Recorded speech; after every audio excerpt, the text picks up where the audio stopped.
తెలంగాణ ప్రభుత్వం ఒక కీలకమైన యాప్ను తీసుకొచ్చింది. ముఖ్యంగా భవనాలు, లేఅవుట్ల పరిమితులు, అలాగే వాటికి సంబంధించిన సమాచారాన్ని కూడా మొత్తం ఒక దగ్గర పొందుపరిచేందుకు కూడా ఈ సరికొత్త యాప్ను అయితే తీసుకొచ్చింది. బిల్డ్ నౌ పేరుతో ఈ యాప్ను తెలంగాణ ప్రభుత్వం తాజాగా విడుదల చేసింది. మంత్రి శ్రీధరబాబు చేతుల మీదుగా సచివాలయంలో ఈ యాప్ను అయితే తాజాగా విడుదల చేశారు. ఇక ఈ యాప్కు సంబంధించిన వివరాలను కూడా మంత్రి శ్రీధరబాబు స్వయంగా వెల్లడించారు. అసలు అంటే ఈ యాప్లో ఏమేమి అంశాలు పొందుపరిచి ఉంటాయి, అలాగే ఈ యాప్లో అంటే ముఖ్యంగా భవనాలు, లేఅవుట్లకు సంబంధించి పర్మిషన్లు కూడా అంటే జనరల్గా ఈ భవనాలు కానీ లేఅవుట్లకి వీటన్నిటికి సంబంధించి పర్మిషన్లు కూడా గతంలో రోజుల తరబడి పట్టేది. సో ఈసారి అటువంటి పరిస్థితి లేకుండా ఉండేందుకు వీలైనంత తొందరగా పర్మిషన్లు ఇచ్చేందుకు కూడా, అలాగే సంబంధిత సమాచారం మొత్తం కూడా ఒక దగ్గరే ఉండేలాగా ఈ యాప్ను కూడా రూపొందించినట్లు కూడా మంత్రి శ్రీధరబాబు అయితే చెప్పారు. ఇక దీనికి సంబంధించి ఇప్పటికే అంటే ఈ యాప్ ఎలా పనిచేస్తుంది, ఏంటి, ఎటువంటి వివరాలు ఉంటాయి దీంట్లో, వీటన్నిటి మీద కూడా ఆయన ఒక క్లిస్టల్ క్లియర్గా అంటే ఒక దానికి సంబంధించి ఒక క్లియర్ పిక్చర్ ఇచ్చే ప్రయత్నం అయితే చేశారు. ఇక ముఖ్యంగా చూసుకుంటే రాష్ట్రంలో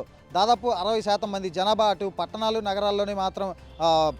నగరాల్లోనే ప్రధానంగా నివసిస్తున్నారు. కాబట్టి ఖచ్చితంగా రాష్ట్రంలో వేగంగా పట్టణ జనాభా వృద్ధి చెందుతుంది. సో అందుకు తగ్గట్లుగానే పట్టణాలని, నగరాలని వీటన్నిటిని కూడా అభివృద్ధి చేసేందుకు స్వయంగా సీఎం రేవంత్ రెడ్డి ప్రత్యేకంగా దృష్టి పెట్టారంటూ కూడా ఆయన వెల్లడించారు. ఇక ముఖ్యంగా చూసుకుంటే తాము ఎన్నికల సమయంలో ఇచ్చిన హామీలను ఒక్కొక్కటి అమలు చేసుకుంటూ వస్తున్నాము, ప్రజలకు ఇప్పటివరకు తామేం చేశాము, రాబోయే రోజుల్లో ఏం చేయబోతున్నాము, ఇలాంటి విషయాలన్నింటినీ కూడా ఇలాంటి ఈ విషయాలతో పాటు అభివృద్ధికి సంబంధించిన అంశాలను వాటన్నిటిని కూడా ప్రజల ముందే పెడుతున్నాం అంటూ కూడా ఆయన చెప్పుకొచ్చారు. ఇక ఇప్పటికే తెలంగాణలో కాంగ్రెస్ పార్టీ అధికారం చేపట్టి సరిగ్గా ఏడాది కావస్తుంది. సో ఈ ఏడాదికి సంబంధించి ఈ ప్రజాపాలన వారోత్సవాలు అంటే ప్రజాపాలనకు సంబంధించి విజయోత్సవాలను కూడా తెలంగాణ ప్రభుత్వం ఎంతో ప్రతిష్టాత్మకంగా చేపట్టింది. కాబట్టి ఈ ప్రజాపాలన విజయోత్సవాలకు సంబంధించి కూడా ఎటువంటి కార్యక్రమాలు చేపట్టబోతున్నాం, ఏ విధంగా ప్రజల్లోకి వెళ్ళబోతున్నాం అనే విషయాలను కూడా ఆయన క్లియర్గా చెప్పే ప్రయత్నం అయితే చేశారు. ఇక మరోపక్క చూసుకుంటే ఈ తెలంగాణలో గత కొంతకాలంగా ఈ రియల్ ఎస్టేట్ రంగం అనేది పడిపోయింది అంటూ కూడా అనేక వదంతులు వస్తున్నాయి, అనేక వార్తలు వస్తున్నాయి. ముఖ్యంగా ప్రతిపక్ష పార్టీలు అయితే ఈ తెలంగాణలో అంటే రేవంత్ రెడ్డి ప్రధానంగా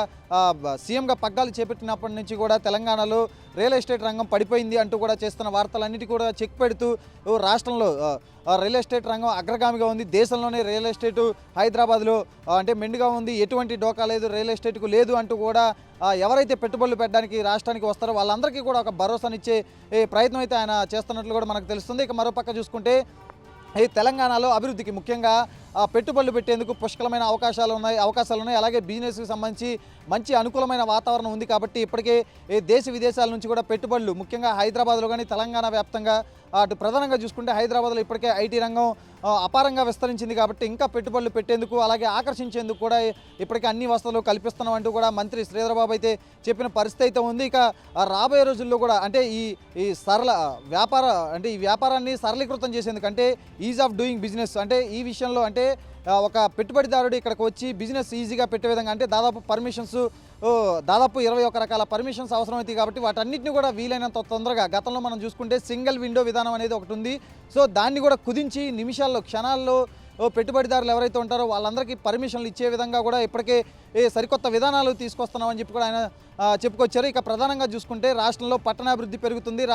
ముఖ్యంగా హైదరాబాద్లో లేఅవుట్లు దాదాపు 22% పెరిగాయి, రియల్ ఎస్టేట్ రంగం పడిపోతుంది అనే వార్తలు మాత్రం అవి కేవలం పుకార్లు మాత్రమే, వాటిని నమ్మొద్దు. రియల్ ఎస్టేట్లు కూడా అంటే పెట్టుబడులు పెట్టేవాళ్ళు కూడా రావాలి. ముఖ్యంగా హైదరాబాదు పెట్టుబడులకు ఎంతో అనుకూలంగా ఉంది. కాబట్టి ఖచ్చితంగా రాబోయే రోజులు హైదరాబాద్లో రియల్ ఎస్టేట్ రంగం మరింత పుంజుకుంటుందంటూ కూడా ఆయన ఆశాభావం వ్యక్తం చేశారు. ఇక ఇప్పటికే ప్రజలకు ఇచ్చిన హామీలన్నింటినీ కూడా ఒక్కొక్కటిగా నెరవేరుస్తున్నాం. అలాగే అభివృద్ధి పైన ప్రధానంగా దృష్టి పెట్టాం. అటు అభివృద్ధి, మరో పక్క చూసుకుంటే సంక్షేమం, ఈ రెండింటినీ కూడా జోడు గుర్రాల్లాగా కాంగ్రెస్ ప్రభుత్వం ముఖ్యంగా రేవంత్ రెడ్డి ప్రత్యేకంగా పర్యవేక్షిస్తూ ముఖ్యంగా నగరాలు, పట్టణాల అభివృద్ధి పైన, ఎందుకంటే జనాభా రోజు రోజుకి విస్తరిస్తుంది. కాబట్టి దీన్ని దృష్టిలో ఉంచుకొని ఈ ప్రజలకు మౌలిక వసతులు, మౌలిక సౌకర్యాలు వీటన్నిటిని కల్పించేందుకు కూడా స్వయంగా సీఎం రేవంత్ రెడ్డి దృష్టి పెట్టారని కూడా ఆయన చెప్పుకొచ్చారు. బట్ ఏదేమైనా కానీ ఇక్కడ ప్రధానంగా రియల్ ఎస్టేట్ రంగం ముఖ్యంగా రాష్ట్రంలో కానీ హైదరాబాద్లో కానీ ఏమాత్రం డౌన్ కాలేదు. ఖచ్చితంగా రియల్ ఎస్టేట్ రంగం ఇంకా ఇప్పుడున్న దానికంటే కూడా ఇంకా పుంజుకుంటుందంటూ కూడా ఆయన చెప్పుకొచ్చే ప్రయత్నం అయితే చేశారు. ఇక గత ప్రభుత్వం అభివృద్ధికి సంబంధించి గత ప్రభుత్వం ఎలాంటి విధానాలను తీసుకొచ్చిందో ఆ విధానాలను కొంత మార్పులు చేర్పులు చేసి తాము కూడా వాటన్నిటిని కూడా ముందుకు కొనసాగిస్తున్నాం అంటూ కూడా ఆయన చెప్పుకొచ్చే ప్రయత్నం అయితే చేశారు.